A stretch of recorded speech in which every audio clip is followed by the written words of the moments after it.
Alam nyo ba na ang Nintendo, hindi video games ang una nilang business, kundi cards? Oo, tama, narinig nyo. Noong 1889, gumawa lang sila ng Hanafuda playing cards sa Kyoto, Japan. Tapos, sinubukan din nila lahat. Nagkaroon sila ng taxi service at love hotels. Pero, nag-ibang lahat noong 1980s.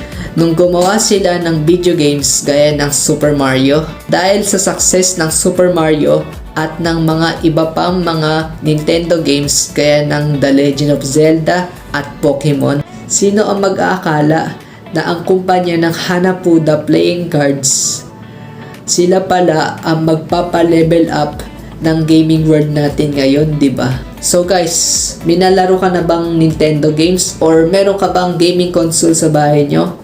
Comment down below at pag-uusapan natin yan sa comment section. Follow for more storytelling and facts content. Peace.